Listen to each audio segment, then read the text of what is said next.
کہ میں نے مختلف حلقوں کا وزٹ کیا اور چیک کیا کہ ہو کیا رہا ہے۔ آپ یقین مانیں میری محبت نہ عمران خان سے ہے، میری محبت نہ پاکستان مسلم لیگ نون کی جانب ہے، میری محبت نہ پیپلز پارٹی کی جانب ہے اور نہ ہی استحکام کی جانب ہے۔ البتہ جماعت اسلامی کو پسند ضرور کرتی ہوں۔ اچھا، میں نے یہ دیکھا ہے جتنے بھی لوگ گھروں سے نکلے ہیں ووٹ ڈالنے کے لیے، ایک ایک حلقے کے حوالے سے آپ کو بتاؤں گی۔ پہلا حلقہ سلمان اکرم راجہ، اس فیلڈ میں گئی، اس حلقے میں گئی، میں نے جا کر دیکھا کہ وہاں پر کیا حالات و واقعات ہیں، پاکستان مسلم لیگ نون کی طرف لوگوں کا جھکاؤ ہے یا پی ٹی آئی کی جانب لوگوں کا جھکاؤ ہے۔ تو آپ یقین مانیں میں نے یہ دیکھا کہ پاکستان مسلم لیگ نون کی جانب لوگوں کا جھکاؤ بالکل نہیں ہے۔ میں بالکل اپنے ہوش و حواس میں کلیئر بات آپ کو بتا رہی ہوں کہ لوگ نام بھی نہیں لینا چاہ رہے۔ البتہ جہاں پر ہم بات کرتے ہیں پی ٹی آئی کی، تو لوگ پی ٹی آئی کو ووٹ ڈالنے کے لیے آ رہے ہیں۔ جو مشکلات میں نے دیکھی اوورال میں آپ کو بتاتی ہوں کہ زیادہ تر میں نے جو لوگوں کو دیکھا کہ لوگ گھروں سے جو نکلے ہیں اپنی والہانہ محبت کے ساتھ، وہ پی ٹی آئی کے ساتھ ہیں، تحریک انصاف کے ساتھ ہیں۔ میں نے مختلف لوگوں سے کاؤنٹر کوسچنز بھی کیے، بینگ جرنلسٹ، بینگ اینکر، میں نے ان سے پوچھا کہ بھئی آپ ووٹ ڈالنے آئے کس کو ڈالیں گے؟ تو مجھے جواب آیا جی یہ پوچھنے کی بات ہے، ہم تو ووٹ ڈالنے کے لیے آئے ہیں تحریک انصاف کو، عمران خان کو۔ کوئی عمران خان کو مرشد کہہ رہا ہے، کوئی عمران خان کو کہہ رہا ہے ہمارا لیڈر ہے، کوئی عمران خان کو کہہ رہا ہے ایاک نعبد و ایاک نستعین۔ آپ کو پتہ ہے کہ قیدی نمبر 804 زندہ باد، میں نے یہ نعرے سنے ہیں فیلڈ میں کھڑے ہو کے۔ میں نے کہا جی قیدی نمبر 804 کون ہے؟ آپ کو پتہ ہے کہ آپ سنے سنائے گانے کے اوپر یقین کر رہے ہیں؟ انہوں نے کہا جی ہمارا مرشد ہے، ہمارا لیڈر ہے، ہم جس کو ووٹ ڈالنے کے لیے آئے ہیں، ہماری جان و مال بھی اس کے اوپر سے قربان ہے، ہم الٹا لٹک جائیں گے، ہم تاروں کو ہاتھ لگا دیں گے اگر ہمارے ساتھ دھاندلی کی، اور ہم اپنے گھروں سے اپنے بیٹیوں کو، اپنے بوڑھوں کو، اپنے جوانوں کو لے کر آئے ہیں ان کو ووٹ ڈالنے کے لیے۔ تو میں نے جو فیلڈ میں دیکھا وہ یہ دیکھا کہ عمران خان کا پلڑا جو ہے وہ مجھے بھاری نظر آیا لوگوں کے حالات و واقعات دیکھ کر۔ اس کے ساتھ ساتھ جو مسائل میں نے سنے لوگوں کے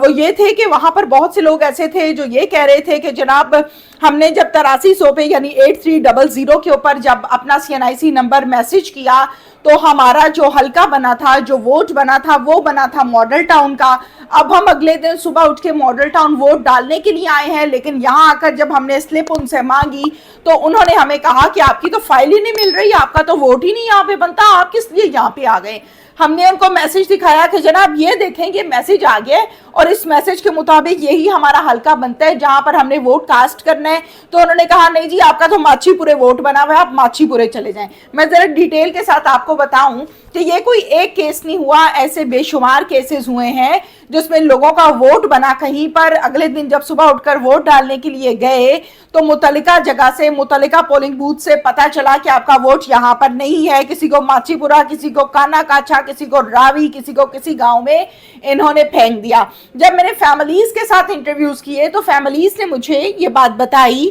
کہ ہماری فیملی میں 7 لوگ ہیں۔ اب 7 لوگوں کا مطلب یہ ہے کہ 7 کا 7 آئی ڈی کارڈ CNIC بنا ہوا ہے، اور CNIC کے اوپر جو آپ کا پرماننٹ اور ٹیمپوریری ایڈریس ہوتا ہے وہ دونوں کے دونوں سیم ہے۔ لیکن 7 کے جو ووٹ بنے ہوئے تھے وہ لاہور کے ڈیفرنٹ ایریاز میں بنے ہوئے تھے، بلکہ گاؤں میں کسی نہ کسی بنے ہوئے تھے۔ یہ بڑی حیران کن چیز ہے جو میں نے فیلڈ میں دیکھی آج جا کے، کہ اگر ایک باپ ہے، اس کے 4 بچے ہیں، گھر ایک ہے، ایڈریس ایک ہے، CNIC نمبرز ایشو ہیں، تمام معاملات ہیں، تو پھر ان کے علیحدہ علیحدہ کیوں بن گئے؟ تو حیران کن انکشاف ہے اور ایک سوالیہ نشان ہے کہ یہ کس قسم کی تقسیم کی گئی ہے۔ اس کے ساتھ ساتھ میں آپ کو اور بھی بات یہ بتا دوں کہ بہت سے لوگوں کو میں نے پوچھا کہ آپ ووٹ ڈالنے کے لیے آئے تو آپ کو کیا لگتا ہے کہ ووٹ کس کو ڈالیں گے یا کس کا پلڑا بھاری ہوگا؟ انہوں نے کہا یہ تو سوال کرنے والی بات ہی نہیں ہے، نہ ہمیں کیمپینز کرنے دی ہیں، نہ ہمیں کھل کھلا کے جلسے کرنے دیے ہیں، نہ ہمارے پوسٹرز فیلڈ میں لگائے جاتے تھے تو ہمارے پوسٹرز کو اتار کے پھینک دیا جاتا تھا،